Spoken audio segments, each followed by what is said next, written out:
Well, hey there. My name is Russ Matthews, and this is my friend Laura Bennett from Hope 103.2, and we are here with the Watchlist.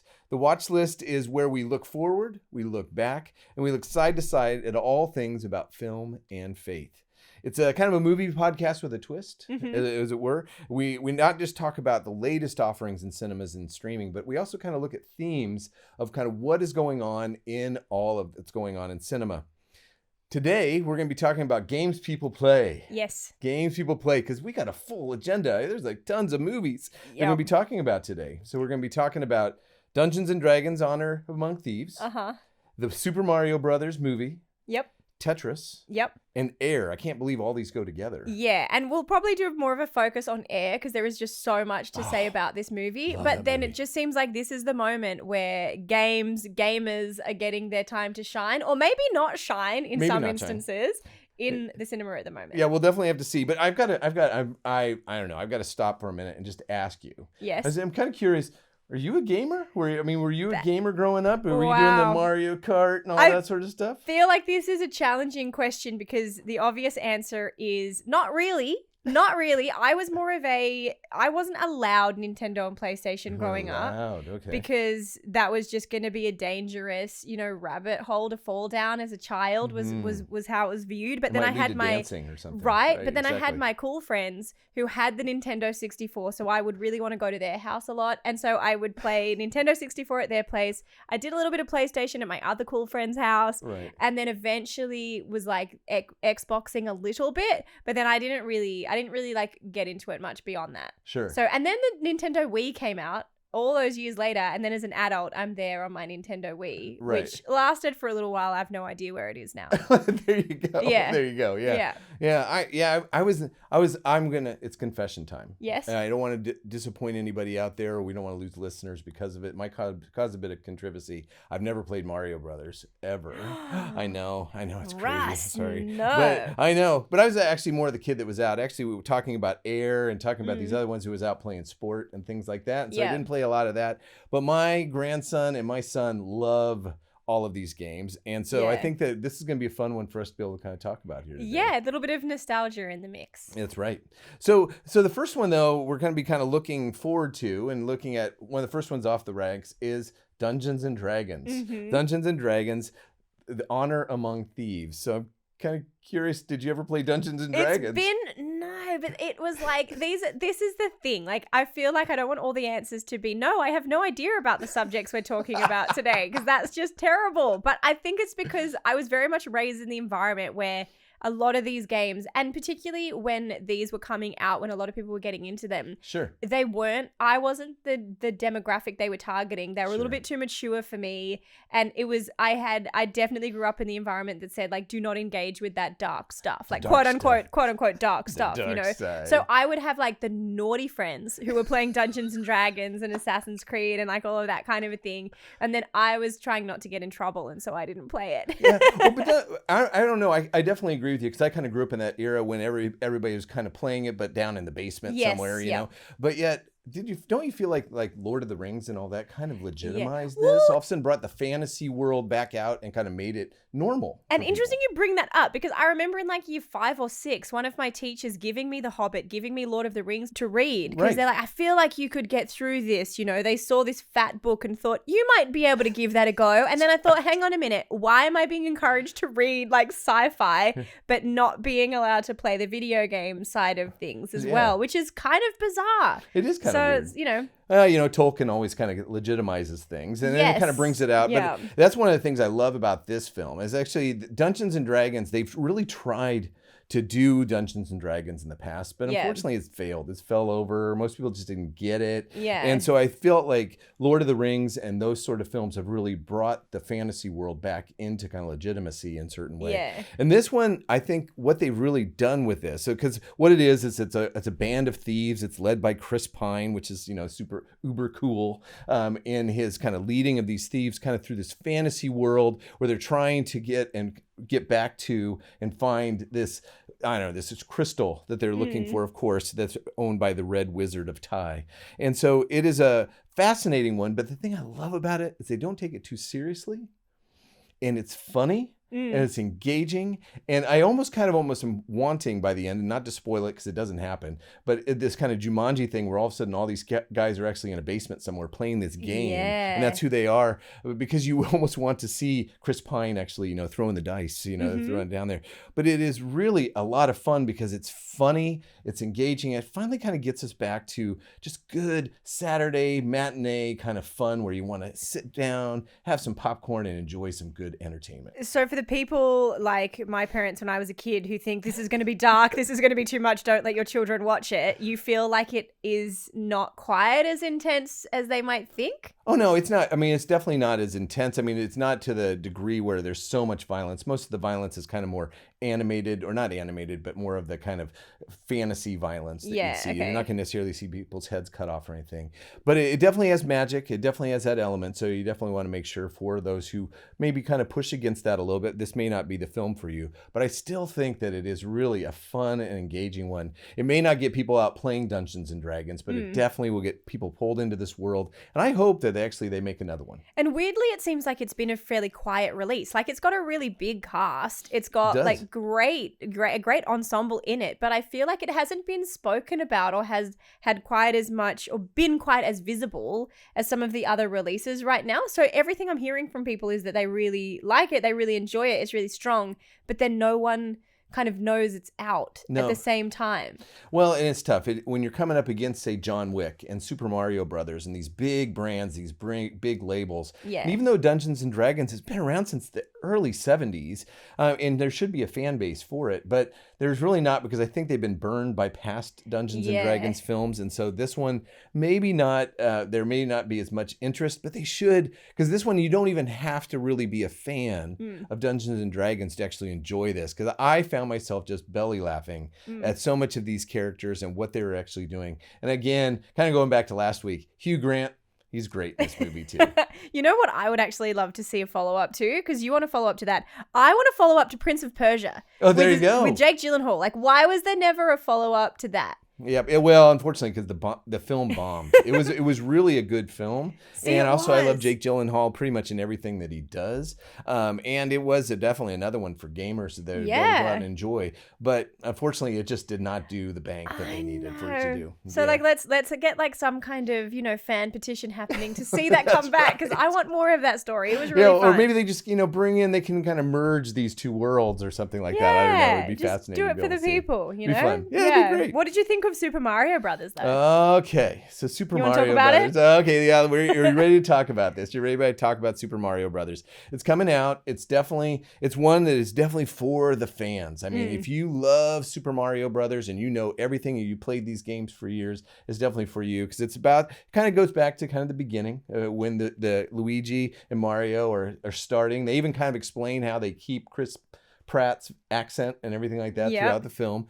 And so kind of going back, and you see Bowser and you see all, Princess Peach and all those, and they're going through and they're trying to save this world from Bowser taking over and destroying all of the different lands that there are, including the Donkey Kong world that there is. And the problem is for someone who has never played the game, I didn't understand what was going on half the time. Yeah, that was the only thing. I really feel like this is for fans. And I'm not even sure the fans will love it. I mean, because I was kind of wanting the Lego movie with Super Mario Brothers. Because, I mean, especially with Chris Pratt. But it didn't have the humor. It took itself a little too seriously. It didn't have the song, I Won't Put It in Your Mind, but it is awesome. Yes. And so, so as far as us being able to kind of look at, I wanted that, but it was really truly a fan-based movie, I thought. I don't know, what are your thoughts? Well, I kind of see it similarly, because what they did is they introduce you to Mario and Luigi. They set up how they've become plumbers, and they give them a little bit of a backstory, and you kind of see them going into the world of Nintendo as the fans know it. So we get to see the different courses and kind of things that you can go, oh my gosh, I used to play that. Oh, hey, there's Donkey Kong's world. And so there is that nostalgic connection. But the weird thing was, for me, the most fun thing about Nintendo is playing it, is getting to have the controls and, do the adventure yourself and really be amongst it. Whereas the weird thing watching Super Mario Brothers is that you're not playing it. So the fun for me wasn't there. Because like you, I think one of the challenges for the movie is that people are going to be straight away thinking of the Lego Movie, which has done well. There's been multiple, releases for them with that. I think of Wreck-It Ralph, these other kind of that one. animated gaming worlds. And then when you put in Super Mario Brothers in there, yes, it has the visuals that you love from the game. Oh, it looks great. But it doesn't have the characters to engage with in the same way. There's kind of a disconnect because it's like you're watching a video game play out in front of you without getting to participate in it. And it's not like watching e-games or e-sport where you're actually cheering someone on in real time. It's like you're just kind of seeing it on screen and you're like, well, cool. What does this mean to me? And like you said, what they did with Chris Pratt's involvement in this story, in this what they would hope would be a franchise, but I don't know that it's going to be. They kind of set him up as this Brooklyn plumber who leans into what seems like his Italian heritage at times for his company, for his ads, for a bit of character, but really he's just a guy trying to help the people and Princess Peach in this pretend world, and then tap into some of the iconic visuals that you will have known from the game. Right. There's not really. I kind of found myself going, what was the point of making this? I don't get it. Yeah, it's unfortunate because I really thought that, because especially the other thing, because we talked a bit about this last episode, is that I don't find that there's a lot of films out there for families. And I thought, this is it. This will be the one for families, especially during the holiday season. But what I loved about, and again, I apologize for always having to go back to the Lego Movie, but I loved about that film was that the parents probably enjoyed it as much, if not more, than even the children. Yeah. And the children would get into it. And of course, they'd want to go out and buy Lego. Because these are all just big ads. But with Super Mario Brothers, I have a feeling most parents are going to go, what's going on? And some of the particular parts of the story were really strange. Again, I'm not going to spoil anything for you, but there's a dynamic between Bowser and Princess Peach that seems really weird and kind of dated. And there's good bits in it in terms of Princess Peach's character and the example she can be for the younger female audience who are going to watch this. There's some strengths there, but then there's some bits that were I don't understand why they've made this creative choice because it just feels kind of clunky. And then also there's some characters in there too. When you think of, is this going to be for families or for kids to watch? There's some very melancholic, sad, almost really depressing, dark kind of moments. And I wasn't sure why they tried to go in that direction. What's the point of having these drag you down moments in an otherwise bright story? But then, yes, we've spoken about some of the bad bits of this movie, but the one win for me, the one thing that I really liked was the relationship between the brothers, Luigi and Mario. That to me was the real redeeming quality of this movie, because it's something so sweet to see these two brothers who are we're going to be okay if we're in things together. And so it's this idea that, their brotherly bond is the thing that makes each of them strong, and that they go through life, kind of protecting and guarding this connection the two of them have as they do everything else. And I really like that. I imagined two little brothers. I've got friends with two little boys, and I just could see them going, yes, this is the movie they could watch as brothers together. And it's their shared adventure. But beyond that, there just wasn't a lot of strong points about this movie. No, and I think that should be said, that it is pretty good option for families to be able to go out if you want to, over the holiday season, be able to go out and enjoy some time together, especially if you all enjoy playing Super Mario Brothers. I think this is definitely one for you it's pretty safe, if that's a good way of putting it, and enjoyable on that front. But I think overall as a film, it didn't quite live up to the expectation that I think I was going for. It's largely inconsequential, right? Is the thing. Yeah. So I assume they would want to be able to make more out of this movie, have a follow-up, but I don't know if they're going to get there. But we'll see. Sure. We might be wrong. Maybe everyone's going to love it and watch it, and the kid audience will take over. Well, and if you go see it, put it in the comments down below. Definitely make sure you're commenting on whether or not, if you loved it, definitely tell us why. I would love to be able to know, because we definitely understand that some people will probably love this movie. So, yes. That'd be great. So anyway, all right. So the next gaming, and this is one, I don't know, I'd be curious. I did play Tetris.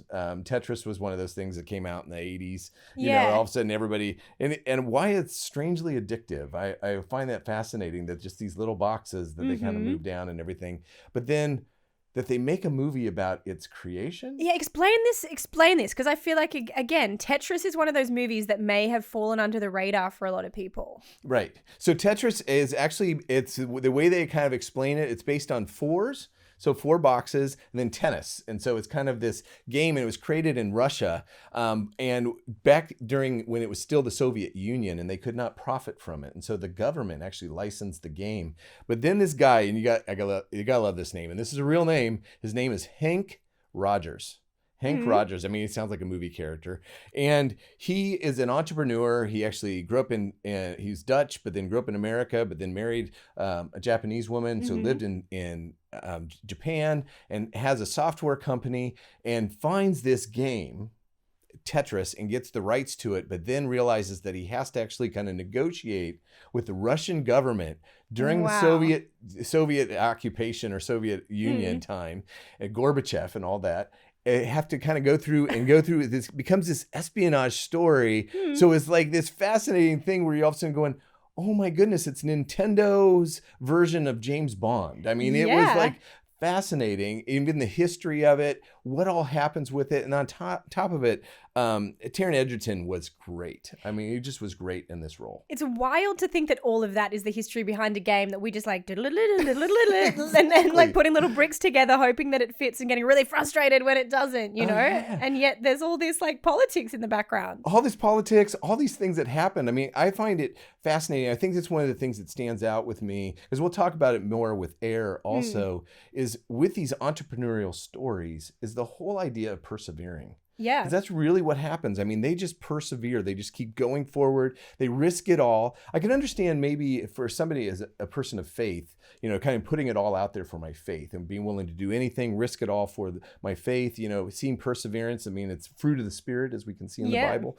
But yet with these guys, they're doing it for a game. Yeah. You know, they're doing it for, you know, maybe a business idea or concept, but yet they're doing it. They're just throwing themselves out there. Now, granted, they do a lot of dramatic elements they add to this film to kind of make it a little bit more exciting. But it was fascinating seeing this guy persevere and why now we can still play Tetris on our, you know, all of our devices. You still see people doing it on a regular basis. It's still considered the #1 game played. I think Minecraft was just taken over as the top game played of all time. And so Tetris is still up there. So we get to play with these 4 little boxes falling down the wall. But I think it's one of those things, like when you talk about perseverance, like often I think we think that perseverance can only be related to these really like high-minded, elevated pursuits. We think it has to be about something that seems grand, and maybe the design of a simple game doesn't seem grand, but perhaps, you know, I don't necessarily know what these guys were thinking when they designed and created it, but I think too there's something that says like, I'm going to persevere with this idea because on the one hand, sure, there may be a really practical like money-making opportunity off of it that an entrepreneur is going to be thinking about, but I think it's okay for perseverance to be attached to fun, be attached to things that are about creating positive downtime, creating a bit of competition and community and all of these sorts of things. Like perseverance doesn't always have to be about winning the race and somehow getting some award. It can just be about like following through on an idea that you have that you know is going to just bring someone a little bit of joy and connect with them in that way, right? Like it doesn't have to be so kind of deep and wild when we apply these principles to our lives. Oh yeah, totally. I mean, because when it was originally created, it actually was the #1 game in Russia because there were no other games in Russia. and it literally was like parentheses on the screen, I mean, compared to what our graphics are now. But it was shared across the networks of all the offices in Russia at the time. And so the original maker of it, he just made it because he enjoyed making it. Yeah, and the concept of play. Yeah, but it's like the concept of play, right? Like I think like in childhood, we prioritize play quite a lot. And it's also something that can be kind of unique to Western cultures as well, that children like have these games and that they have this idea of even a childhood, right? Like that is something that's not the same across all cultures. Sure. So creating play, creating things that inspire our mind or challenge our mind in these different creative ways, it's really cool to see the intentionality that went into designing something like that. Oh, it is. And actually, I think that's why these movies are made, because they really show something about the human spirit that we can tap into. And not that everyone has success when they persevere. I mean, there are a lot of times when people do fail, but those things actually allow us to actually grow. And if you can see with all of these stories that they grow, they develop, and they become something really special. And so it's a brilliant film. If you have an opportunity, it's streaming on Apple, so that's where you'll be able to catch it if you're able to see it. And so just so you're aware, you'll be able to see Tetris there. Cool. So let's talk about Air, because this is the one. This is the big movie of this last couple of weeks. That's right. My goodness, it is really cool. Well, tell me about it. What is the story? This is the story of the creation of the Air Jordan shoe, which is one of the top selling, if not the top selling piece of sports merchandise in the world. And obviously Michael Jordan, greatest basketball player of all time, if not greatest athlete as well. I think he still holds so many records when it comes to his achievements in his sporting career. But what the movie Air takes us into is the Nike offices when it wasn't the brand that we know it to be today. Nope. It was not, at the top of the kind of group of all of these different sporting brands. And there are two of the minds that work there thinking, how do we take this brand that no one really cares about, that the greatest athletes aren't really associating with, and elevate it? It's like we need to get a contract with a sports star that we can, attach our brand to. We need to change the image of Nike against others like Puma and Adidas and all the rest of them. And so it's kind of at its core, it is the story of a shoe. That's right. Which is hilarious because you think, why am I going to watch this movie? But then, like you were mentioning earlier, it's also the story of entrepreneurs who persevere and the conversation that we seem to continually have around sports stars and greatness and branding and why we seem to somehow want to put those two worlds together of like marketing and sportsmanship. Oh, it's fascinating. I mean, it's hard to even think of for those of us who have been who bought shoes. You're all sitting there looking at all the different brands you wear on your feet. Nike only owned 17% of the basketball market at that time. They were known as kind of the junk shoe. Everybody thought it was Converse and Adidas, right? Those were the two big ones. And so that everybody wanted those shoes, but nobody wanted Nike. And so then for Sonny Vaccaro, who was the kind of pushed this whole thing, to see something in Michael Jordan and then building a shoe around him and then really creating what they considered at the time one of the greatest basketball shoes of all time. Yeah. It was compelling. And I just love these guys. And then on top of it, I thought, Ben Affleck, who directs this film and also plays Phil Knight, the CEO, the shoe dog of Nike. So he's the CEO of Nike. But then Sonny Vaccaro, who's played by Matt Damon. These guys are mates. Everybody knows they're good friends. They won an Academy Award together for Good Will Hunting, but they really haven't done too many films together. They are great on screen together. Yeah. It's just there's a kind of an unexplainable element of just how they just work well. And so they just drive this story home even better for me. And we've spoken before about that need that we have right now for just good movies. Like people, we've become so accustomed to, sort of the Netflix style movie, which is not necessarily bad. Like I'm not dissing Netflix movies or made for streaming type movies, but watching Air, it was like, I forgot what I had been missing. Like this kind of movie that combines a really good script, really cleverly told story with great acting. Again, Matt Damon and Ben Affleck and the others in the cast, Chris Tucker, Viola Davis. They are amazing. And it was one of those moments where I thought, this is the kind of quality story, quality movie, quality sort of creativity that we just kind of miss in this like churn entertainment space. And there's a skill like to the comedy and the way they deliver lines and the way they create characters that have these goals. And for Sonny Vaccaro, like you said, he has a lot of pressure on him to get an outcome or his job's on the line, right? Pretty much. If he does not get this contract with Michael Jordan, that's it for him. And so it's like they take these sort of things and then blend it with this humor and blend it with this like impeccable timing in the way they use the script to create a movie that is so much fun, but it's also really deeply meaningful, and it leaves you, thinking about these people that on the one hand are just athletes and celebrities, That's right. but they all have backstories. And then you've got the fun again of this movie in taking us back to the 80s and really clearly painting a picture of this era. They nailed the 80s. I mean, okay, I grew up, I was in high school at that time. Yeah. I'm dating myself, I get it. But yeah, I mean, so I totally remember this. And I remember that era. I mean, I was a runner, so Nike was the thing for runners, but not necessarily for basketball players. So this was amazing. But what I find, and I agree with everything you're saying as far as great storytelling, is the fact that you can tell a story about Michael Jordan and then not have him in the movie. Yeah, this is He what they wasn't in the did. movie. His back was in the movie a couple times, and that was it.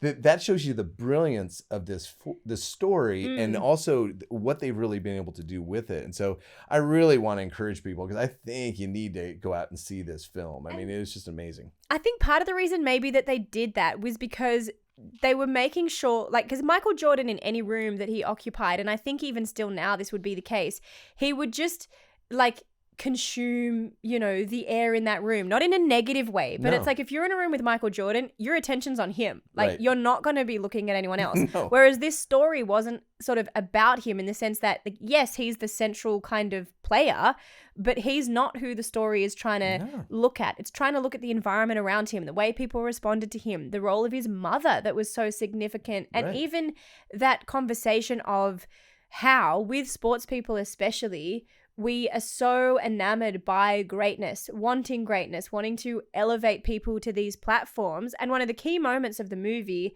actually comes from a speech that Sonny makes when he's trying to pitch to Jordan's family about why they should sign with Nike, and also the way that, this is all going to be exciting. Yes, you're going to make millions and millions of dollars and everything like that. But it's also like, hang on a minute. Remember, you're also going to be elevated in the world's eyes into this icon status, and you're going to have to deal with the consequences of that, and the fact that just as people build you up, they're also going to be part of tearing you down. And what are you going to do on the downward slope of this iconic career? Yeah, so I think that it really stood out to me, especially somebody coming from a Christian position, what you're really building your foundations on. I mean, the guy is making still $400 million a year for those shoes. Passive income. He doesn't have to do anything. He just wakes up in the morning and it's in his bank account. You know, it's amazing. But yet, also it's been well documented, all the different failings and different issues that have gone on in his life, and there's probably a lot that maybe we don't know about. But yet, for me, it kind of helped me to relate too, that regardless of what status or what place you can have, building our foundation on something. And so for me to be able to know that we have a firm foundation that is Jesus Christ, that we are able to have that, just really kind of helps us. I don't have to build it on a brand of a shoe. I don't have to rely on how much money I'm making. What I'm doing is I'm able to have a firm foundation of the God who created this world, and he knows me and you, and that we'd be able to build our foundation upon that is just an amazing thing. And to have an entertainment space that gives you the space to think about that and go, hey, what am I building my life on? Why do I see greatness as important? What do I actually define greatness as? That ties that to a significant historical story that really was groundbreaking. Like this, we forget in the era now that we live in, where it is so normal to see celebrities attached to brands and to see brands define themselves around a celebrity identity. It didn't happen like that, and in the way that it does now, until this particular Nike deal was made. Like, this was groundbreaking from a branding marketing perspective. Other people weren't doing it in this same way to this extent. Like, yes, other deals existed, but this one was unlike any other. And that's had real ramifications on the sporting industry. It's huge. Beyond, just this one team, this one player. So, I mean, we could talk about Air for ages because there was so much that we loved about it. And I don't want to overhype it. No. But I do think so far this year it would be the best movie of the year so far, for sure. Hands down. It was definitely it's my favorite film so far this year. That excites me because I think that there could be others that are going to be good coming. But this was just a phenomenal film and definitely one worthwhile getting out. Now, just so our audience knows, it does have some the mature language in it, as far as that's so just as awareness. So there is some mature content. So this, I wouldn't necessarily say this is for little kids, but it's definitely one that's worthwhile engaging. And we haven't even spoken about Jason Bateman, so there is so much more you could talk about because he was brilliant as well. Yeah. Well, hey, we're at the end. We've kind of we're the closing of the curtain, as it Yeah. were. But We're in power down mode. Power down mode. Does that but fit with yeah. the So, gaming? but I'm curious about something. Mm. We've just kind of started this whole journey with the watch list. Yes. But can people subscribe to this podcast somewhere? Funny you ask that, Russell. Of course you can subscribe. So you can find the watch list wherever you listen to your podcast. You're clearly listening to it now somewhere. So thank you. Subscribe wherever you're listening. You can also watch video versions of the podcast on the Hope 1032 YouTube channel. Right. So make sure you check that out as well. And of course, rate it, review it, share it with a friend, help us get the word out, and enjoy. Yeah, enjoy it. I mean, because also you have Undeceptions that you also have as another podcast. That Undistracted. Undistracted. Oh yeah. My goodness, I can't believe that. Yeah, so Undistracted, of course. Undistracted in regards to another podcast that'd be really worthwhile. Because you actually talk on a lot of these subject matters on that we've just talked about during the watch list. Yeah, if you want to talk about the kind of deeper sides of life in a way, how do we live our lives around our passions, around our purpose? How do we deal with the things that distract us, that get in the way? Undistracted. I chat with a whole bunch of different guests about how they've been able to get to where they have in life, and also, just be inspired by people that are doing really cool, great things. That's right. So subscribe not only to Undistracted, but also to the watch list. Yep. And we'll do the whole Nike thing. Just do it. Yeah, just make sure that we're just doing it. And but the curtain's going to have to close on this episode. We kind of come to the end. And so, again, this is Russ Matthews with Real Dialogue. That's RELL dialogue.com and Laura Bennett at Hope 103.2. We look forward to spending time with you again soon. And hopefully we'll be able to grab some popcorn, take a seat, and enjoy the next episode of The Watch List.